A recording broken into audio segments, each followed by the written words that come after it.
I was told a $15 lipstick couldn't erase the years on my face. But the color wasn't for erasing. It was for marking the line between who I'd been silenced into being and the woman willing to write her own record. You're watching Revenge Files. Subscribe for a new twist daily. They laughed that makeup can't work miracles, but miracles don't file affidavits, freeze credit, or bring a certain man to my curb at exactly 9 a.m., paper does. And paper, once gathered and signed, has a way of speaking louder than family. The lipstick was drugstore coral with a cheerful name that sounded like summer.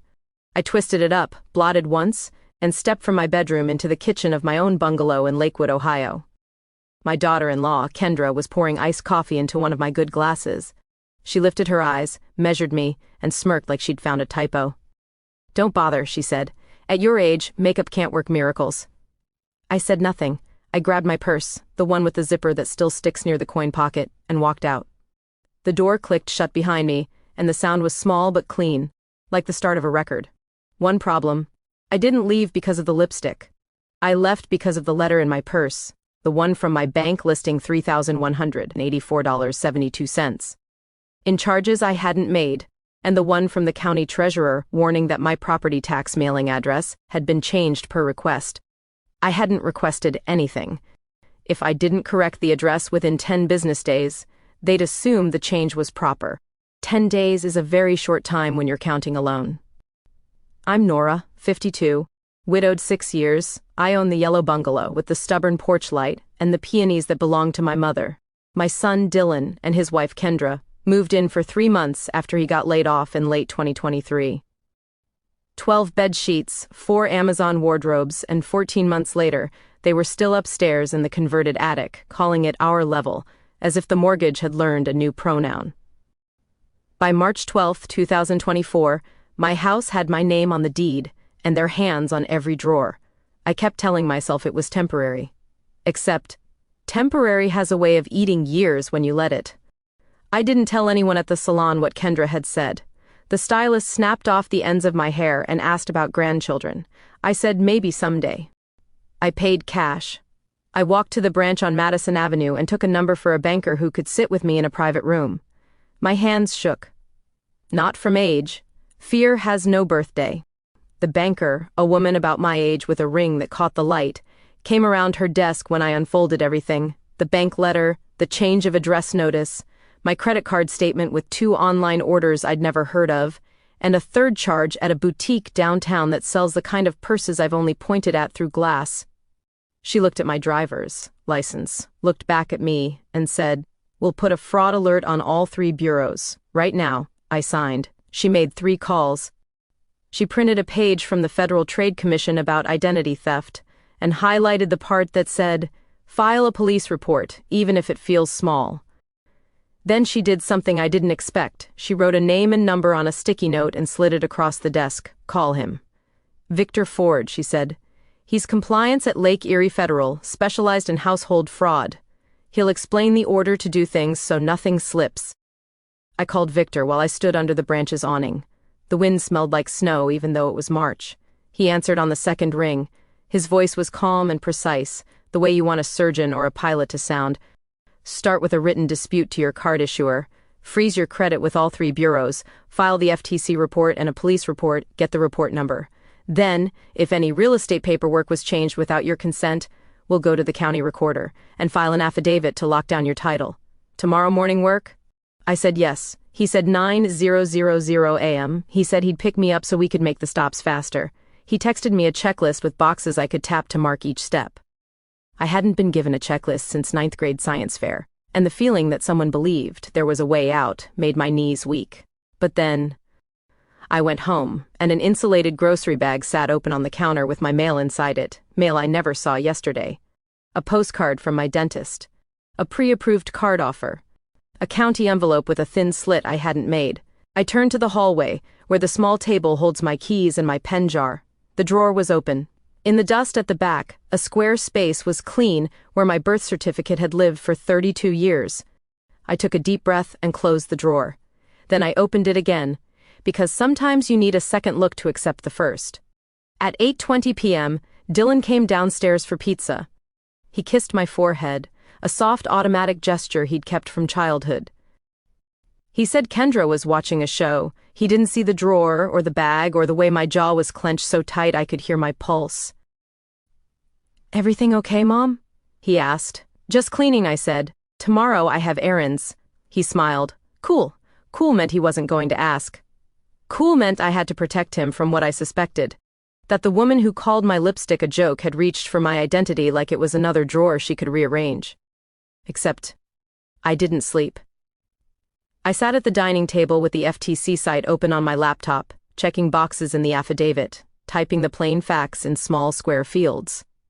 On March 10, 2024, an unknown person ordered $1,209.06 of merchandise using my account. On March 11, 2024, the county received a change of address request not submitted by me. I froze my credit with Equifax, TransUnion, and Experian, printed the confirmation pages, and slid each into a blue folder. When fear knocks, paper is a lock. At 8:59 a.m., a dark sedan pulled to the curb. I opened the door, and the morning light did that thing it does in March, flat but honest, no tricks. Victor stepped out with a leather briefcase and a navy coat. He had the contained look of a person who files things in his mind as he walks. When I turned to grab my folder, Kendra came halfway down the stairs with her phone in her hand, herding ponytail, a sweatshirt from a brand that costs more for the same cotton. She saw him. Her face cleared of color like someone had opened a valve. "Nora," she said too loud. "Who is that?" I said, "Someone who knows what paper is for." She didn't answer. She backed up one step, then another, like the stairs were suddenly a river she didn't want to cross. Victor shook my hand and glanced at her with equal parts recognition and nothing. His eyes did not ask a question. That was a mercy. We began. First stop, the city police department's front desk, where you take a number and write the summary twice, once on the form, once in your own words to be sure the details don't slip between lines. The officer typed, asked for my ID, asked for the letters, gave me a case number, and said, "We see this more than we should, ma'am." Second stop, the county recorder's office, third floor, wood paneling from a time when government buildings were built like churches. Victor slid a template across the counter, affidavit of identity theft relating to real property. I printed each letter of my name like my life depended on clean edges. We filed a notice of suspected fraud against any unauthorized deed or lien changes. The clerk stamped the paper with a date so solid it felt like a doorbolt. March 13, 2024. "Now your credit card dispute," Victor said. At the bank, I sat with a disputes analyst who printed my statements and drew careful circles around the fraudulent charges. She asked about my cards, where I keep them, who had access to the house. I said my son and his wife lived upstairs while they saved money. The analyst nodded, like she'd heard that exact sentence in that exact tone before. She asked if there was a camera in the common area. There wasn't. And yet, we drove back to my house for one reason I hadn't told Victor, the birth certificate. I needed to know if I'd misplaced it. People misplace their own bones when they're scared. We stood at the little table in the hallway. I slid the drawer out and set it on the rug.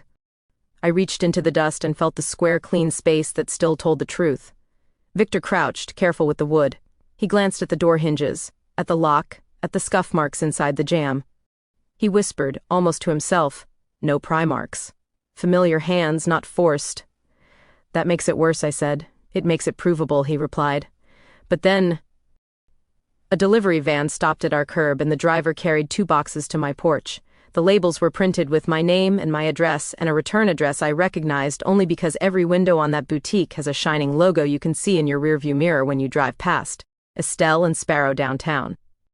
Kendra had posted an unboxing from that store last month with a caption full of hashtags and hearts. I looked at the boxes. Victor looked at me. He said gently, "Do not open them. Photograph, refuse, and return to sender. Chain of custody matters. There are phrases you never forget. Not guilty, I do, I'm sorry for your loss. Add this one, chain of custody matters. It means stop touching the fire you want to hold." I took photos. I wrote refused, not my order, across both labels and handed them back to the driver. He shrugged like this street had taught him not to ask. We made one more stop that morning at Cleveland Public Power. Not because of identity theft, but because Kendra's side hustle had become towers of flammable inventory stacked in my basement near the furnace, which my insurance agent said, politely, was a terrible idea. Victor had already called the city's non-emergency line to ask about home business fire codes. The woman who answered sounded tired and kind. "If it's storage of aerosolized products near an ignition source," she said, "that's a fire code issue. An inspector can issue a correction notice. 10 days to fix it after that, fines accrue daily. Numbers with purpose, $250 per day." I could hear the math eating through their savings until the basement was clean. Except, when we pulled back up at noon, Dylan was on the porch with his hands in his hoodie, looking anywhere but at me. Kendra stood behind him, crying onto sunglasses. It looked rehearsed. She said, "You went to the police? To a banker? Over what, lipstick?" I said, "Over my name. Over my house." Dylan flinched like I'd slapped him, even though my voice was almost a whisper. He said, "We can talk about this inside." "No," I said. "We'll talk at 3 p.m. in the dining room with both of you and a notebook and my camera recording in plain view. If you don't want that, we can skip to the part where the sheriff explains the difference between upstairs and ownership." Victor didn't speak. He didn't need to. At 3 p.m., the camera's red light was an eye that didn't blink. I read a short statement I'd written, because paper is better than anger. I said there were unauthorized changes and charges. I said I had a case number, an affidavit on file, and a dispute in process. I said that beginning April 1st, the upstairs would no longer be theirs to occupy. In Ohio, a homeowner can give a 30-day notice to terminate a tenancy at will. I slid a printed notice across the table and asked them both to sign receipt. Dylan stared at the grain of the wood. Kendra sniffed and drew tiny circles with her thumb on the table, leaving a smear of beige foundation. She said, "We've contributed here. We've upgraded your home. We paid for Wi-Fi." I said, "Wi-Fi doesn't buy the deed." She laughed, short and mean. "You think any judge is going to throw out family? We'll just say you're confused. You lost your birth certificate, remember?" I looked at Victor. He didn't nod. He didn't shake his head either. He simply watched the scene like a chessboard where every piece would move later, in cleaner light. "Okay," I said, and clicked the camera off. "Then we'll do it the long way. The long way looks like this. March 14, I installed 2 cameras in common areas, one aimed at the front door, one at the hallway table. I posted a sign stating that recording was in progress because consent makes clean evidence. I set a password only I knew. I photographed every drawer and cabinet downstairs as it was. I took my birth certificate's absence as a presence and wrote down the exact dimensions of the empty square. I also called Estelle and Sparrow and asked for the manager. I said I had refused 2 boxes addressed to me. I asked for receipts. The manager, brittle and professional, said the orders were placed online by someone with my name and my email. The pickup contact number, however, belonged to Kendra. But then, the manager said something else. We flagged the order as suspicious because we recognized the shipping address from a chargeback last fall. Our compliance guy knows that address. Compliance guy. 2 words that made heat behind my eyes. I thanked her. I called Victor. He was already dialing before I finished the sentence. March 15th, the city fire inspector came. Clipboard, a respectful nod. The kind of patience good people bring to bad situations. He walked the basement, took photos of aerosol hairsprays, nail polish remover, cartons of dry shampoo, and a plug-in heater Kendra used to keep the space nice for content. He issued a notice of violation with a 10-day correction window. He left a carbon copy that smelled like dye and inevitability. After 10 days, $250 per day. He also copied my insurance agent as requested. March 16th, I printed the eviction forms from the county website. I filled them with black ink in block letters because shaky cursive doesn't photograph well. I wrote the move-out date as April 15th, 2024. 30 days. I taped the notice to their door and mailed a copy by certified mail because 1 proof is good and 2 are better. Kendra posted a story that afternoon about toxic energy and jealous elders. She tagged no one and everyone. Dylan didn't come downstairs for dinner. I ate soup and texted him a picture of the dogwood in the backyard from 2010, when he was still shorter than me. He didn't answer. Except, that night at 11:43 p.m., the hallway camera caught Kendra at the drawer. She wore Dylan's sweatshirt and no makeup. She slid the drawer out, reached to the back, patted a shape that wasn't there, and froze. She whispered, Where did you put it? As if the drawer could explain. Then she closed it, hard. The camera timestamp was a witness you can't cross-examine. March 18th, Victor and I sat in a small conference room at the bank with a woman whose job title said Senior Fraud Specialist. She laid out screenshots of IP addresses from the 2 online orders, both originating from my Wi-Fi, both associated with a device whose MAC address matched a laptop upstairs. She highlighted a phone number used as a 2-factor method. It was 1 digit off from mine. The wrong digit made a pattern. Someone had hoped I wouldn't notice a single number out of place. Restitution isn't guaranteed, she said. But with your police report and the footage, your dispute is strong. Also, we're filing an internal SAR. She used the initials like a broom, sweeping the room clean. I didn't ask what they stood for. Not everything has to be explained to be useful. March 20. The boutique emailed me a letter apologizing for the attempted delivery and promising they would blacklist any order placed from my address without in-person ID verification. They included logs showing previous chargebacks associated with the same phone number Kendra used on her social media for business inquiries. The letter also named a former employer listed on an application that didn't exist in their system. Fraud is such a small word for such a busy behavior. But then, Kendra tried to turn my son into a shield. She told him I was confused. She told him I was lonely and acting out with lipstick and legal words I didn't understand. He repeated some of it in my doorway, voice low and hurting. I didn't argue. I asked him to sit. I put a pen in his hand. I said, write what you're sure of. Leave blanks where you're not. He wrote 3 lines. Mom owns the house. Charges on her card weren't hers. The drawer has been opened at night. He stared at the paper until his eyes watered and said, I don't know what to do. I said, keep writing only what's true.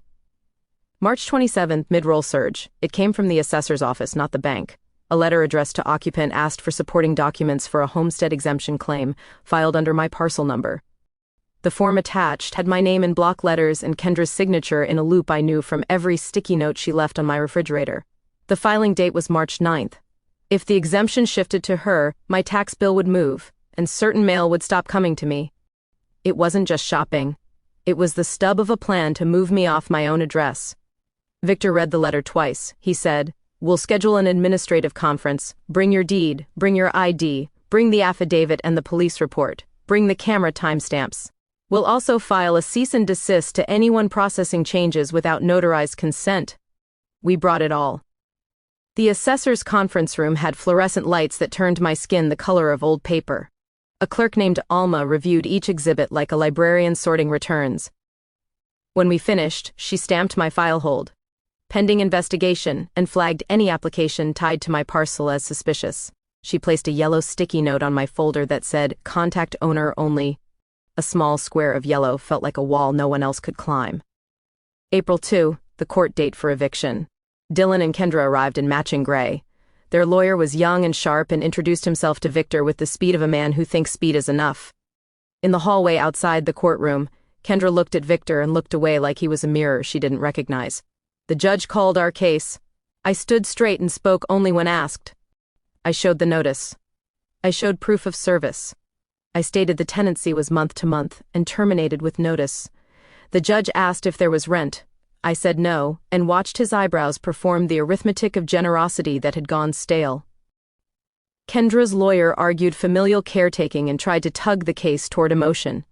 The judge tugged it back to paper. He granted the eviction and issued a move-out date of April 15, 2024 at 10 a.m., with a sheriff's standby authorized. He also encouraged amicable arrangements in the meantime, a phrase people say when they've never watched 2 women share a hallway drawer. Back home, I taped the court order to their door. Dylan cried in the doorway, quiet tears that made him look 5 again. I put a hand on his shoulder and said, "You are still my son." He nodded and couldn't make words. April 5, small claims hearing for the unauthorized purchases. The boutique's manager attended by Zoom and testified to the phone number, IP logs, and refund flags. The bank's analyst submitted our dispute file. I submitted the police report and camera clips showing packages arriving and me refusing delivery. Kendra's lawyer argued there was no proof who sat at the keyboard. The judge leaned forward and asked Kendra if she had placed any orders in my name. She didn't answer. She said, "Everyone shops?" He asked again. She said, I don't recall. Judges, I learned, have a special face for I don't recall. It looks like gravity getting heavier. The court awarded me $6,812.41, plus $96 in costs, and ordered the boutique to assist law enforcement with the fraud investigation. The judge advised me to follow up with my bank regarding chargebacks and card reissuance. He looked at Kendra and said, Ma'am, you're not a party to this case, but if you were involved, do yourself a favor and stop. April 10, the fire inspector returned. The basement was emptier, but not enough. He issued fines starting that day. $250 per day until the last aerosol, the last solvent, the last carton was removed or stored per code. He posted the notice where everyone could see it. Kendra tore it down within an hour. I taped it back and took a photo. The inspector sent a copy to the address on file. That address was mine. But then, something changed in the air upstairs. It wasn't the boxes moving or the doors slamming less. It was the way Kendra stopped walking past me, started walking around me like I had become a load-bearing wall. Victor noticed it too when he dropped off a packet for me to sign, the bank's updated fraud record and the county's affirmation of my homestead status. Kendra opened the door when he knocked. She met his eyes and lost her lines. He said, Hello, Ms. Collins. Her maiden name, the one she used on a credit application 2 years ago where Victor had declined a personal loan for falsified income. Suddenly, the thing that drained her face had a shape. Not fear of a stranger. Recognition of a ledger that remembers. I won't be discussing prior matters, he said, polite but iron, and handed me the packet. Sign in black ink. Keep copies. April 15th, move-out day. The sheriff's car rolled up at 9:55 a.m., 2 deputies, neither in a hurry. They watched a lot, said little, and made the spaces between everyone bigger so the heat could escape. Dylan carried boxes. Kendra carried a plant she had bought for the upstairs window as if the plant could testify in her favor. She brushed past me on the porch and stopped. You think you won, she said, voice like glass. But Dylan will never forgive you, I said. Forgiveness can rest when safety is awake. She laughed without humor. And the lipstick? Still think that helps? I looked at the plant. It had 3 leaves and a new one curled like a fist ready to open. I said, It was never for you. They left at 11:12 a.m. The upstairs looked larger without their boxes, as if space had been holding its breath. I vacuumed. I scrubbed the counter where the circles of beige had dried. I found my birth certificate behind a stack of shoeboxes in the attic crawlspace. It still smelled like the linen folder my mother had used. I cried into my own shoulder in the quiet house where the peonies outside hadn't noticed any of it and bloomed anyway. Restitution came in pieces. The bank reversed the charges. My card numbers changed. The assessor's office sent me a letter with the words, application withdrawn, and a stamp that looked like a yes. The fire fine stopped after Kendra's last bin left the basement. The camera came down from the hallway once breath felt normal. Dylan texted me a photo of a rental lease with his name on it and asked if I wanted to see the place on Saturday. I said yes. I arrived with a plunger, a pie, and the screwdriver that fits all the cheap assembly kits. It took more time than I wanted for the shame haze to lift from my son's face. He didn't apologize. I didn't demand it. We built a bookshelf with too few dowels and too many instructions. He asked, How did you know to do all of that? I said, I didn't. I knew how to read. I knew how to ask. And someone showed up with a checklist. The lipstick sits in my bathroom in a little glass next to cotton swabs. I still wear it some mornings when the light is flat and honest. It doesn't erase anything. It marks a line I keep walking. One side of me that swallowed words to keep peace, the other that learned the sound of paper, sliding under a clerk's stamp, is sometimes the only miracle you need.